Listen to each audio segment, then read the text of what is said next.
issue. Two, we have filed a complaint against Mr. Lakshmikant Parshankar, Minister of Mines, Chief Minister. During the period when these 88 leases were given, we have also made respondents Mr. Prasanna Acharya, Director of Mines, and Mr. Pawan Kumar Sen, who was Secretary Mines during the period when these 88 leases were given. As a result of these 88 leases being granted, the government of Goa has willfully given away through these three officers a sum of 1,44,000 crores. 1,44,000 crores. This is the money equivalent of the decision for granting these 88 mining leases. I'll tell you how we have worked out that figure. 65,000 crores is the recovery amount for 5 years of illegal mining from 2007 till 2012. That mining was illegal by order of Supreme Court. What these three individuals have done is they have regularized, tried to regularize that period by renewing the leases from the year 2007. They have not renewed the lease from the year 2015 when it was given, but they have released it from 2007 in order to favor the mining companies. So they would not be forced to file recovery proceedings in this matter. This has been consciously done by these parties, and as a result 65,000 crores was sought to be given away to these mining companies despite the fact that they did 5 years of illegal mining in the state of Goa. This is 65,000. The 88 leases themselves from the period of 2015 to 2027, the total value of ore on the lease we have worked out to 79,000 crores. That is 79,000 crores plus 65,000 crores is coming to 41,44,000. This is the largest scam of mining that this country has seen.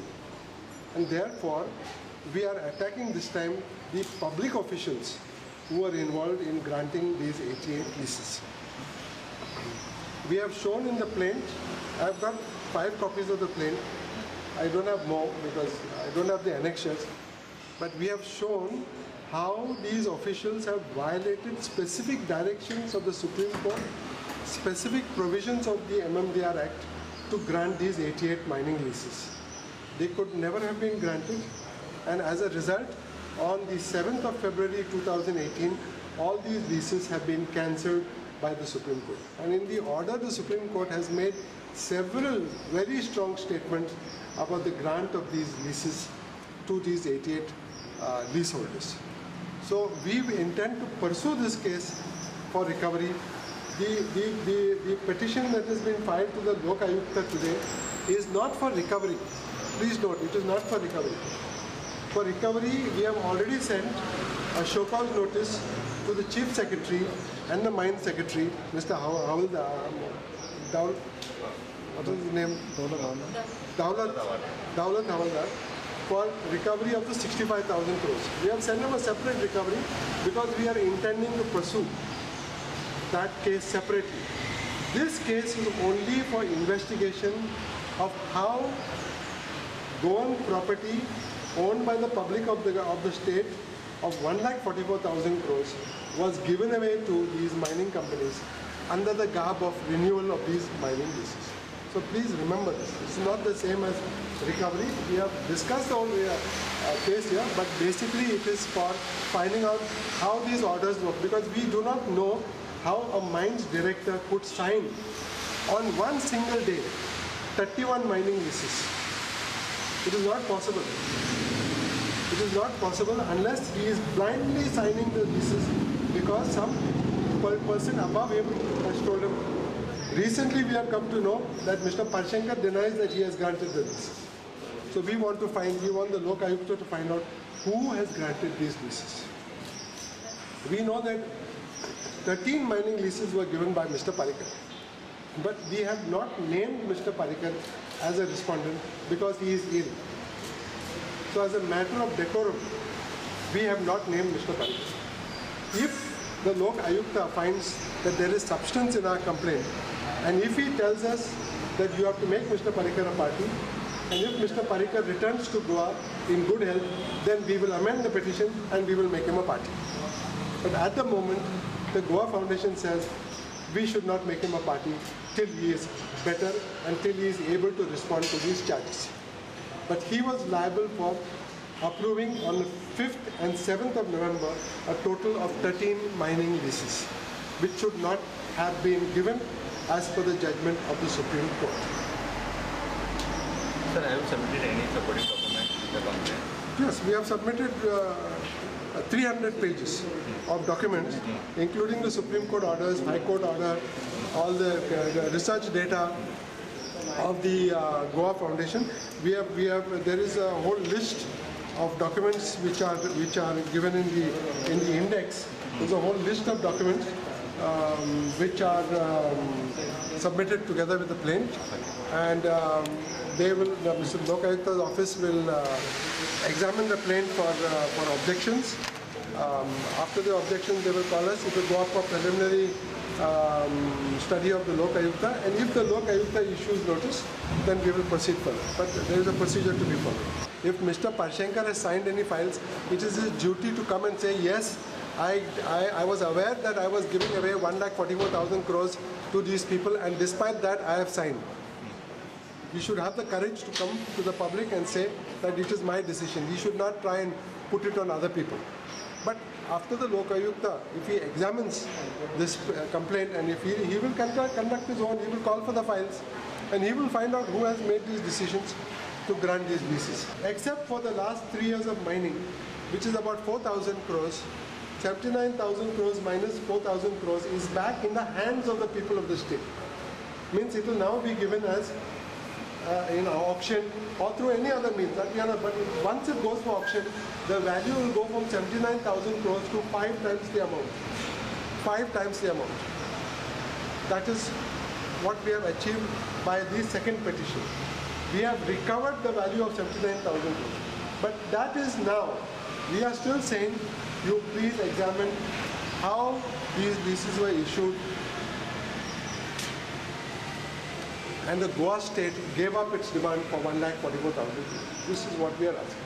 So this is because of the events that have taken place. This complaint is in relation to the events and decisions that have taken place between the 5th of November 2014 and the 12th of January 2015. It is only restricted to that period. Now that we have got some money back, that is not part of the complaint. The complaint is, how did you give this amount to these people without considering all Supreme Court judgments in the first mining case, etc., etc. What is happening is that some of 3 or 4 mining companies, they have paid challans in advance for mineral ore. They have taken this ore and put it outside the lease. The Supreme Court judgment says you cannot put any material outside the lease when you are doing mining operations. So we want to know how this material was put outside the lease. By putting it outside the lease, it has become illegal, because 2 Supreme Court judgments are saying that you cannot do mining operations outside the lease. You cannot put a dump outside the lease. You cannot put waste material outside. How can you put mineral material outside? It's not possible. So this is collusion between the Department of Mines, the government, and the 3 or 4 mine owners. They have paid some money in advance, and on the basis of that, they are claiming that the ore which is outside is belonging to them, and therefore they should be allowed to take it, which is what they are doing. We have filed complaints, and ultimately we will take action. But while something is happening, it is not possible for us to take action, because we have to find out how this transaction has taken place. The 2 companies, Vedanta and Fomento, have asked for permission from Pollution Control Board to increase the quantity. That permission has been denied. If it has been denied, how are they taking this ore? But unless we get the papers in hand, and unless we get the RTI information which we have asked, we cannot take any action. Because if they have done something wrong, we will file another petition for recovery of all this of all this money from the parties concerned. That we will do. But yes, manipulation came there. Did you get yes, mineral kenna kadla tane February kadla post after the Supreme Court judgment. After the Supreme Court judgment, you are taking out. How have you got permission from Indian Bureau of Mines to take out? How have you got new mining plan approved? Where is the consent from the Pollution Control Board to increase the quantity to remove it in the month of February before the 15th of March? These are very important questions. I cannot answer them right now. We have begun our investigation. We will find out how they have done it, and ultimately if they have done something wrong, they will pay. And if they have sold the ore which is illegal, we will recover. Already the Supreme Court has said that we are cancelling 88 leases because of corruption. So why will the Supreme Court allow you to continue for another 1-2 years till auction takes place? If already the first judgment said because of corruption we are cancelling these leases. So these people are not thinking properly. They should think properly. If they don't think properly, mining will not recover for many years. I am very glad that now there is some noise being made that the truck owners will take over the mining, village communities will take over. I said let everybody take over. But these mining companies which have created hell in the last 10-15 years, not one of them should be allowed to operate again.